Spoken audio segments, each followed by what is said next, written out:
Hello student, this class of लोग का स्वागत है। आज की क्लास में हम लोग समझेंगे क्लास 12 का प्रोबेबिलिटी बुक एनसीईआरटी से एक्सरसाइज 13.1। तो क्वेश्चन नंबर हम लोग समझेंगे 11 से। अगले लेक्चर में कंप्लीट कर चुके हैं क्वेश्चन नंबर हम लोग 10 तक।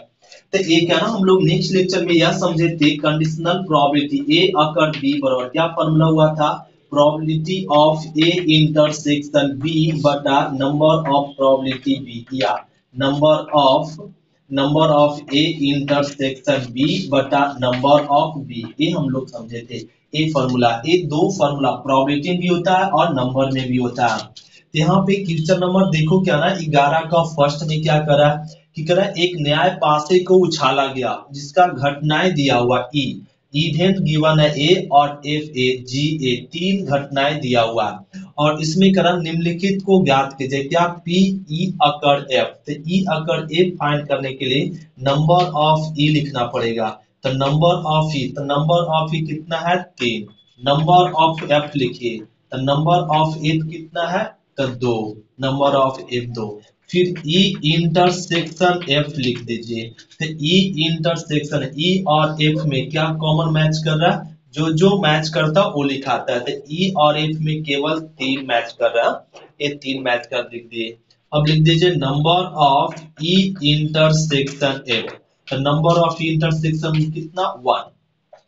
अब प्रोबेबिलिटी फाइंड कीजिए ई अकर एफ। तो ई अकर एफ, ई को समझे ए, एफ को समझे बी, ई को ए और एफ को बी। तो ये फॉर्मूला नंबर में लगा देंगे। फॉर्मूला किसमें, नंबर में रिजल्ट है तो फॉर्मूला किसका लगाएंगे, नंबर का। तो ये हो जाएगा answer number of E intersection F बटा में नंबर ऑफ एफ। तो नंबर ऑफ इंटरसेक्शन एफ का वैल्यू 1, नंबर ऑफ एफ का वैल्यू, नंबर ऑफ एफ का वैल्यू 2। यही हो गया आंसर। अब इसका क्वेश्चन नंबर सेकेंड में देखिए क्या करा, पी एफ अकर ई। तो पी एफ अकर ई ए फाइंड करने के लिए करा, इसका फॉर्मूला हो जाएगा number of E intersection F बटा में नंबर ऑफ एफ। ये हो जाएगा इसका वैल्यू क्या, इसका वैल्यू अभी फाइंड कर चुके 1। नंबर ऑफ ई, सॉरी यहाँ पे ई हो जाएगा, तो नंबर ऑफ ई कितना है 3। तो नंबर ऑफ 3, ये हो गया आंसर। तो हम लोग फाइंड करेंगे पी अकर एफ और पी एफ अकर ई। ये हो गया क्वेश्चन नंबर 11 का 11। नोट करते हैं, तो ये नोट हो गया। तो देखिए क्वेश्चन नंबर सेकेंड में क्या फाइंड करने के लिए कहा जा रहा, करा ई अकर एफ जी ज्ञात कीजिए, E occur G and P G occur E F find करने के लिए प्रोबेबिलिटी। तो हम लोग पहले लिखना पड़ेगा नंबर ऑफ ई। तो नंबर ऑफ ई में कितना इवेंट है, 3 इवेंट है। नंबर ऑफ जी लिखिए, तो नंबर ऑफ जी में कितना इवेंट है, तो 4 इवेंट है और 4 लिख देंगे। नंबर ऑफ इवेंट जी 4। और ई इंटरसेक्शन जी, ई और जी में देखिए क्या क्या मिल रहा है, ई और जी में क्या मिल रहा है 3 इसमें भी है वो लिखाएगा और 5 इसमें भी है। ए तो ये दोनों इवेंट में केवल 2 ही एलिमेंट मिल रहा है, तो ए ई इंटरसेक्शन जी क्या हो जाएगा, इतना हो गया। अब लिख दीजिए number of E intersection G. अब फॉर्मूला लगा दो, क्या फाइंड करना है, ई अकर जी। तो ई अकर जी, ई को समझे ए और जी को समझे बी, तो फॉर्मूला क्या हो जाएगा, number of E intersection G अब बटा में नंबर ऑफ जी। ये हो जाएगा फॉर्मूला। अब इसका वैल्यू पुट कर दो। तो ई इंटरसेक्शन जी क्या फाइंड हुआ, ई इंटरसेक्शन जी 2, तो 2 लिख दीजिए। तो 2 नंबर ऑफ जी कितना 4, तो कैंसिल हो जाएगा 1/2। क्या आ गया 1/2। इसी में करा जी अकर एफ ई फाइंड करने के लिए, तो जी ई अकर एफ, तो इसका फॉर्मूला हो जाएगा number of ji intersection E बटा में नंबर ऑफ ई। तो इसका वैल्यू रख दो, इसका वैल्यू क्या 2। नंबर ऑफ ई कितना 3, तो 2/3। ये हो गया आंसर। एक क्वेश्चन नंबर 11 क्या फाइंड कर लिए, सेकेंड। अब समझते क्वेश्चन नंबर 30 को नोट करते हैं। नोट हो गया। तो क्वेश्चन नंबर 11 समझिए। 11 में क्या करा था, ध्यान देंगे। 11 में करा, 11 का थर्ड में क्या करा कि ई यूनियन एफ अकर जी, इसका प्रोबेबिलिटी फाइंड कीजिए। तो इसका प्रोबेबिलिटी फाइंड करने के लिए क्या ना, पहले निकालना पड़ेगा ई यूनियन एफ। तो ई यूनियन एफ, तो ई और एफ में ना यूनियन मतलब होता है सेट ई और सेट बी एफ का दोनों को मिलाकर लिख देना। तो एक एक, दो दो, तीन और पांच, ये दोनों इवेंट को ना मिला के लिख देते, क्या फाइंड हो गया ई यूनियन एफ। अब यूनिट जी, इन जी, तो यहाँ पे सेट जी लिख दे। जी इवेंट क्या गिवन है, 2 3 4 और 5, ये गिवन है, ये लिख दिए। अब इसमें क्या ना, अगर हम लोग को फाइंड करना तो इसका क्या निकालना पड़ेगा, number of E union F बराबर क्या आ जाएगा 4। नंबर ऑफ जी लिख दीजिए, नंबर ऑफ जी कितना हो जाएगा, ये भी 4। अब फाइंड करना पड़ेगा E union F intersection G. E union F intersection, E union F और ए दोनों में जो कॉमन है वो लिख दीजिए। एक एक इसमें है 9, दो दो है, फिर तीन तीन है, और क्या 4 नहीं 5 है, और ये लिख देते हैं number of E union F intersection G, intersection G बराबर कितना 3। अब हम लोग को फाइंड करना probability of A E union F occur G बराबर क्या हो जाएगा, number of E union F intersection G अब बटा में नंबर ऑफ क्या हो जाएगा जी, नंबर ऑफ जी। तो इसका वैल्यू हम लोग क्या फाइंड किए, ए आपका आ गया 3 और नंबर ऑफ जी कितना 4। यही हो गया answer, probability of E union F अगर जी का। अब हम लोग को क्या फाइंड करने के लिए कहा जा रहा है, ई इंटरसेक्शन जी। तो पहले ई इंटरसेक्शन एफ फाइंड कीजिए, ई इंटरसेक्शन एफ, सॉरी ई इंटरसेक्शन एफ है। तो ई और एफ में, तो ई और एफ में क्या कॉमन मिल रहा है, तो ई और एफ में एक एक इसमें नहीं है, दो दो भी नहीं है, तीन तीन है, और एक तीन लिख दी, तीन और कोई कॉमन नहीं, और ये हो गया। अब हमें क्या ना निकालना पड़ेगा, और जी जी तो ये गिवन है। तो ई इंटरसेक्शन एफ, इंटरसेक्शन क्या लिख दीजिए जी, ई इंटरसेक्शन एफ इंटरसेक्शन जी ए लिख देते। इसमें और इसमें दोनों में क्या कॉमन मिल रहा है, केवल केवल 3। तो number of E intersection F intersection G, G बराबर कितना आएगा, तो 1। अब प्रोबेबिलिटी फाइंड कर लीजिए, ई इंटरसेक्शन एफ इंटरसेक्शन जी अकर जी, अकर जी बराबर क्या फॉर्मूला हो जाएगा, number of E intersection F और इंटरसेक्शन जी अब बटा में नंबर ऑफ जी, ये आ जाएगा। तो इसका ना वैल्यू रख दीजिए क्या 1। Number of G, number of G कितना, नंबर ऑफ जी 4, 4 यही हो गया आंसर। तो एक क्वेश्चन नंबर 11 का क्या हो गया ना थर्ड, तो हम लोग इसको नोट करते हैं। चलो नोट हो गया। अब समझते हैं क्वेश्चन नंबर 12। तो क्वेश्चन नंबर हम लोग समझेंगे 12। तो क्वेश्चन नंबर 12 में क्या करा ना, ध्यान देंगे, क्वेश्चन नंबर 12 बहुत ही ध्यान से समझना पड़ेगा। 12 करा, मान ले कि जन्म लेने वाले बच्चों का लड़का या लड़की होने का संभावना है। मान लेते हैं यहाँ पे जन्म लेने वाले बच्चे का लड़का या लड़की होने का संभाव है। यदि किसी परिवार में 2 बच्चे हैं और एक परिवार है उसमें कितना बच्चा है, 2 बच्चा ऑलरेडी है। कह रहा है दोनों बच्चों के लड़की होने की प्रतिबंधता ज्ञात कीजिए, प्रायिकता ज्ञात कीजिए क्या हुआ है।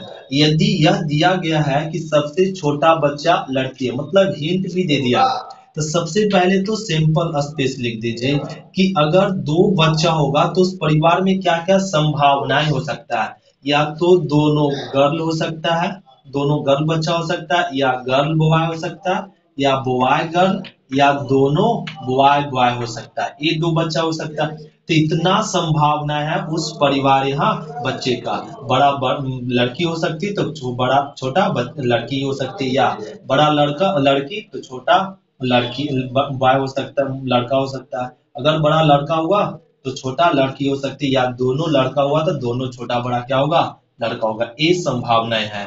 अब करा इसमें क्या ना, किसकी प्रॉपर्टी पूछ रहा है, दोनों बच्चों के लड़की होने की प्रॉपर्टी।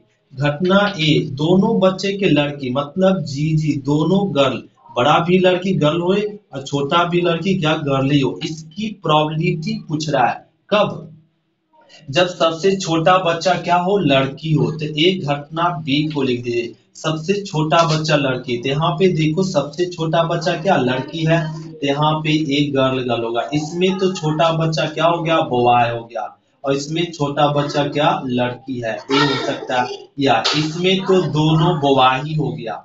और ए तो ए लिख दिए ए और बी। अब इसको लिख दीजिए ए इंटरसेक्शन बी फाइंड कीजिए। ए इंटरसेक्शन बी में क्या देखो दोनों में कॉमन क्या जी जी गर्ल ए हो गया। अब लिख दीजिए number of A intersection B 1, number of A 1, number of B कितना 2।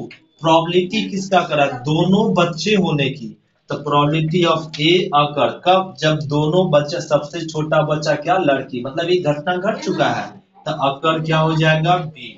तो probability of A occur B बराबर क्या हो जाता है number of A intersection B बटा number of B, A formula हो जाएगा।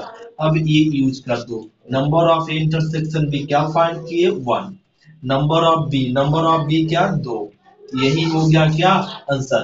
कब सबसे छोटा बच्चा लड़की है तब दोनों बच्चे के लड़की होने की प्रोबेबिलिटी क्या हो जाएगा 1/2, ये हो गया आंसर ना। इसको हम लोग नोट करते हैं, तो जल्दी नोट करो, नोट हो गया।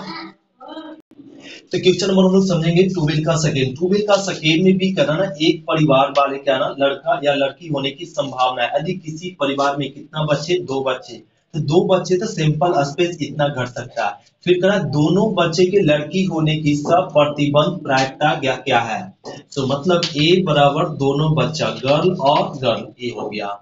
अब करा इसी में क्या आगे कि यह दिया गया है कि सेकेंड फ्यूचर में न्यूनतम एक बच्चा लड़की हो, तो न्यूनतम एक बच्चा लड़की हो, एक घटना बी लिख दीजिए। तो न्यूनतम एक बच्चा, तो एक बच्चा ना एक ही बच्चा होना चाहिए, न्यूनतम कितना एक बच्चा हो, तो इसमें ना लड़की हो, तो ए लिखाएगा जी जी, और एक गर्ल गर्ल, और एक बच्चा लड़की है बी, और ए बी और गर्ल बॉय और गर्ल, ए नहीं हो सकता किसमें क्योंकि एक भी गर्ल नहीं है, तो ये वाला इवेंट नहीं होगा। तो न्यूनतम एक बच्चा लड़की, मतलब कि एक कम से कम एक लड़की हो और एक से अधिक लड़की चलेगा, तो एक से अधिक लड़की है ए बी, लेकिन इसमें एक भी लड़की नहीं है इसलिए एक इवेंट नहीं होगा। अब हम लोग निकाल लीजिए ए इंटरसेक्शन बी, तो ए इंटरसेक्शन बी, तो दोनों में क्या कॉमन जी और जी, तो लिख देंगे number of A equal to 1, number of B equal to 3। अब हम लोग को फाइंड क्या करना number of A intersection B भी लिख दीजिए 1। तो प्रोबेबिलिटी किसका चाहिए ए अकर बी का, ए अकर बी का, इसकी प्रोबेबिलिटी चाहिए जब एक घटना घट चुका है, तो इसका फॉर्मूला क्या हो जाएगा number of A intersection B बटा नंबर ऑफ बी, तो इसका क्या वैल्यू आ जाएगा 1, नंबर ऑफ बी वैल्यू 3, ये हो गया आंसर ना। तो दोनों गर्ल होने की प्रोबेबिलिटी जब एक न्यूनतम एक बच्चा लड़की हो तो क्या प्रोबेबिलिटी हो जाएगा 1/3, ये हो गया। इसको नोट करते हैं, तो नोट हो गया। तो क्वेश्चन नंबर हम लोग समझेंगे 13। क्वेश्चन नंबर 13 में ध्यान दें क्या रहना, एक प्रशिक्षण के पास 300 सत्य और असत्य प्रकार के आसान प्रश्न है, 200 सत्य और असत्य प्रकार के कठिन प्रश्न है, और 500 बहुविकल्पीय प्रकार के आसान प्रश्न और 400 बहुविकल्पीय प्रकार के कठिन प्रश्न है। और यदि प्रश्नों के संग्रह से एक प्रश्न अद्वितीय चुना जाता है तो एक आसान प्रश्न के बहुविकल्पीय होने की प्रायिकता ज्ञात कीजिए। जो लैंग्वेज पढ़ गए हम लोग को कुछ अर्थ समझ में नहीं आया था, यहाँ देखो टेबल से इसको समझाते हैं। और ये ना टेबल में क्या ना ये लिख दीजिए सत्य और असत्य प्रश्न, जिसको हम लोग ट्रू और फॉल्स बोल सकते हैं, ट्रू एंड फॉल्स प्रश्न। और एक ना ले लीजिए यहाँ पे आसान प्रश्न, आसान प्रश्न को हम लोग बोल सकते हैं इजी, आसान प्रश्न को ना इजी प्रश्न बोल सकते हैं और इजी। और ये हो गया ए ना असत्य, ये बहुविकल्पीय प्रश्न ले लो, यहाँ पे बहुविकल्पीय प्रश्न, तो बहुविकल्पीय प्रश्न मतलब मल्टीपल चॉइस क्वेश्चन। और ये निकले हम लोग टेबल, और यहाँ पे लिख दीजिए कठिन प्रश्न, कठिन प्रश्न। और एक कठिन जिसको हम लोग बोलेंगे डिफिकल्ट। तो अब देखो टेबल में क्वेश्चन अब कर रहा है ना प्रोसेशन में 300 प्रश्न असत और असत प्रकार के आसान प्रश्न। तो ये 300 सत्य और असत्य प्रश्न क्या ना आसान पर इजी लिख लिए। फिर क्या करना है इसमें 200 सत्य और असत्य प्रकार के कठिन प्रश्न, 200 सत्य और कठिन प्रकार के प्रश्न सत्य और असत्य ये लिख दिए। फिर करा 500 बहुविकल्पीय प्रकार के आसान प्रश्न। ये 500 जो है क्वेश्चन बहुविकल्पीय प्रश्न है, आसान प्रश्न, बहुविकल्पीय प्रश्न मल्टीपल चॉइस है, इजी प्रश्न, ये इजी क्वेश्चन।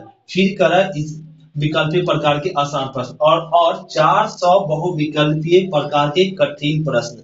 400 ये जो क्वेश्चन है बहुविकल्पीय प्रकार के कठिन प्रश्न है। तब करा इसमें कठिन प्रश्न का संग्रह, यदि प्रश्नों के संग्रह से एक प्रश्न आद्रिछैया चुना जाता है, एक प्रश्न क्या आद्रिछैया चुना जाता है, तो एक आसान प्रश्न के बहुविकल्पीय होने की प्रायिकता ज्ञात की। आसान प्रश्न के बहुविकल्पीय मतलब इजी के ना बहुविकल्पीय प्रश्न होने की प्रोबेबिलिटी करा ज्ञात करने के लिए इसमें। तो इसको ना जोड़ लीजिए multiple choice, multiple choice question कितना हो जाएगा 900 ए मल्टीपल चॉइस क्वेश्चन होगा। इसमें प्रोबेबिलिटी किसका करा, प्रोबेबिलिटी करा आसान प्रश्न की बहुविकल्पीय होनी चाहिए, मतलब आसान प्रश्न की बहुविकल्पीय। तो अगर हम लोग को पूछ रहा है एम, अगर एम एक इसका प्रोबेबिलिटी पूछ रहा है क्या ना आसान प्रश्न के बहुविकल्पीय होने की प्रोबेबिलिटी ए पूछ रहा है। तो आसान प्रश्न के बहुविकल्पीय होने की प्रोबेबिलिटी ये फाइंड करना। तो सबसे पहले हम लोग को फाइंड करना पड़ेगा ई इंटरसेक्शन एफ। तो ई इंटरसेक्शन इजी और मल्टीपल चॉइस, इजी और मल्टीपल चॉइस का कॉमन क्या हो जाएगा 500 क्वेश्चन हो जाएगा, 500 इजी क्वेश्चन है। नंबर ऑफ मल्टीपल चॉइस लिखिए, तो नंबर ऑफ ई, तो नंबर ऑफ ई हो जाएगा इसमें 500 और number of multiple choice question, तो नंबर ऑफ मल्टीपल चॉइस 4 500 और 400 कितना गया 900 ये आ गया 900। अब हम लोग को प्रोबेबिलिटी किसका चाहिए ई अकर एम का, ई ए का एम इजी मल्टीपल का, तो इसको लिख देंगे number of E intersection M, M और बटा में नंबर ऑफ एम ये आ जाएगा। तो नंबर ऑफ इंटरसेक्शन एम कितना 500 500 और नंबर ऑफ एम कितना 900 ए, डबल जीरो कट गया था 5/9 ए आ गया अंतर। तो आसान प्रश्न की बहुविकल्पीय होने की प्रायिकता क्या होगा, तो 5/9 आएगा, 5/9 ये हो गया क्वेश्चन नंबर 13। इसको नोट करते हैं। तो क्वेश्चन नंबर हम लोग समझेंगे 14। 14 में क्या करना है ध्यान देकर, दिया गया दो पासे को फेंकते हैं, तो दो पासे को फेंकेंगे तो ये सॉल्यूशन में तो सैंपल स्पेस क्या हो सकता है, फर्स्ट पासा को फेंकेंगे तो 1 2 3 4 5 6 ये आ सकता है, और सेकेंड पासा को फेंकेंगे तब क्या आ सकता है 1 2 3 4 और 5 6 ये आ सकता है। अब एक पूरा सैंपल स्पेस क्या हो जाएगा, तो हम लोग को नंबर ऑफ सैंपल स्पेस देखे तो कितना आ जाएगा 36। अब इसमें घटना ए को लिख दीजिए, घटना ए क्या कर रहा है, पास से फेंकने पर संख्याएं भिन्न भिन्न है, तो ये ना घटना जो घट रहा है संख्याएं क्या हो रहा है भिन्न भिन्न है, दोनों संख्याओं का योग 4 होने की प्रायिकता ए कर रहा है। तो दोनों संख्याएं पर क्या ना एक पासा को फेंकते हैं तो जो रिजल्ट प्राप्त हो रहा है क्या हो रहा है भिन्न भिन्न। तो मतलब पहला पासा पर 1 आ रहा है तो पहला दूसरा पासा 1 ही आएगा, क्या आएगा 2 3 4 इस तरह से आएगा। तो 1 2 आएगा और 1 3 हो सकता है और 1 4 हो सकता है और 1 5 हो सकता है और 1 6 हो सकता है। उसी प्रकार से अगर पहले पासा पे 2 आ गया तो पहले दूसरे पासा पर 1 आ सकता है, 2 नहीं आएगा, क्या आएगा 3 आ सकता है, 4 आ सकता है और 5 आ सकता है और क्या ना 6 आ सकता है इस तरीके से। फिर पहले पासा पर 3 आ गया तो पहले पासा दूसरे पासा 1 आ सकता है या 2 या 3, 3 नहीं आएगा, 3 आ गया तो सेम हो जाएगा, भिन्न भिन्न होना चाहिए, 4 आ सकता है या 3 तो 5 3 6। अगर पहले पासा पर 4 आ गया तो दूसरे पासा पर 1 आ सकता है या 2 आ सकता है या 3 आ सकता है, 4 नहीं है 5 और 6 ये हो सकता है, या पहले पासा पर 5 तो पहले दूसरे पासा पर 1 2 5 तो 3 5 तो 4 फिर 5 तो 6 हो सकता है और ना फिर 6 तो 1, 6 2, 6 3 और 6 4, 6 5 और 6 6 नहीं हो सकता। क्यों? क्योंकि 6 6 नहीं, भिन्न भिन्न होना चाहिए। तो एक घटना आई, घटना बी में क्या क्या रहा है कि दोनों संख्याओं का योग क्या हो, 4 हो। तो दोनों संख्या को तो ये दोनों पासा को, पहले पासा को फेंकेंगे 1, तो दूसरे पासा क्या फेंके 3, तो योग क्या हो जाएगा 4। और ये 2 तो 2, फिर क्या ना 3 तो 1, और कोई पॉसिबिलिटी घटेगा? नो, इतना ही संभावनाएं घट सकता है 4 होने की। तो इसकी प्रोबेबिलिटी कह रहा है ना कि संख्याओं का योग 4 होने की प्रायिकता, मतलब पी बी अकर ए फाइंड करना है। तो पी बी अकर ए, तो बी अकर ए फाइंड करने के लिए हम लोग को फाइंड करना पड़ेगा कि ए इंटरसेक्शन बी। तो ये इंटर ए इसमें मैच करेगा 1 3, देखो मैच कर रहा है। और ए तो इसमें होगा ही नहीं, 3 1, तो 3 1 ए मैच कर गया, 3 1 और ए कर दिए। अब लिख दीजिए number of A intersection B, कितना 2, ए लिख दे। नंबर ऑफ बी लिख दो तो कितना 3, number of B 3, number of A लिख दे तो 30। हमें प्रोबेबिलिटी चाहिए किसका? प्रोबेबिलिटी चाहिए, प्रोबेबिलिटी बी अकर ए का, number of B intersection A बटा number of A. The number of B intersection A कितना 2, और नंबर ऑफ ए क्या फाइंड हुआ? तो नंबर ऑफ ए 30, ए रख दीजिए और एक कट कर दीजिए, तो कितना आ गया 15, तो 1/15, यही हो गया क्या आंसर। तो इसकी चार आने की प्रायिकता, संख्याओं का योग 4 आने की प्रायिकता क्या हो जाएगा 1/15, ये हो गया आंसर। इसको नोट करते हैं, नोट हो गया। तो क्वेश्चन नंबर हम लोग समझेंगे 16 में क्या करा, P A P be given और करा पी अकर बी फाइंड कीजिए, तब इसमें ऑप्शन क्या होगा? तो पी ए अकर बी, तो फॉर्मूला क्या होता है हम लोग जानते हैं, probability of A intersection B बटा प्रोबेबिलिटी ऑफ बी, ये होता है फॉर्मूला। अब इसका मान रख दो, तो पी ए अकर बी, तो पी अकर बी का फॉर्मूला क्या होता है ना, पी अकर बी का वैल्यू रहने दीजिए, पी ए अकर बी का वैल्यू गिवन नहीं है। पी बी का वैल्यू क्या गिवन है 0, तो समथिंग बाय 0 क्या आता है, इनफाइनाइट होता है। इनफाइनाइट मतलब अपरिभाषित, ऑप्शन नंबर क्या हो जाएगा सी। 17 देखो, 17 में करा ए और बी दो घटनाएं इस प्रकार है कि पी ए अकर बी बराबर पी बी अकर ए है, तो पी ए अकर बी बराबर क्या है, पी बी अकर ए है, तब इसमें ऑप्शन क्या होगा? तो पी अकर बी का फॉर्मूला क्या होता है, पी ए इंटरसेक्शन बी बटा पी बी, ए फॉर्मूला होता है। और क्या पी बी अकर ए का फॉर्मूला क्या होता है, पी ए इंटरसेक्शन बी बटा पी ए, ये होता है। ए ऊपर ऊपर कैंसिल हो गया, आप क्रॉस मल्टीप्लीकेशन कर दो, तो पी ए बराबर क्या हो जाएगा पी बी, ए इधर गुना हो गया और ए इधर, तो क्या आ जाएगा पी ए बराबर बी, तो इसमें ऑप्शन नंबर क्या मैच कर गया डी। ये हो गया एक्सरसाइज हम लोग का कंप्लीट हुआ है 13.1। अब हम लोग मिलेंगे नेक्स्ट टॉपिक में 13.2 में। आज क्लास इतना ही तक, थैंक यू स्टूडेंट, शुक्रिया, फिर मिलते हैं नेक्स्ट क्लास में, बाय स्टूडेंट।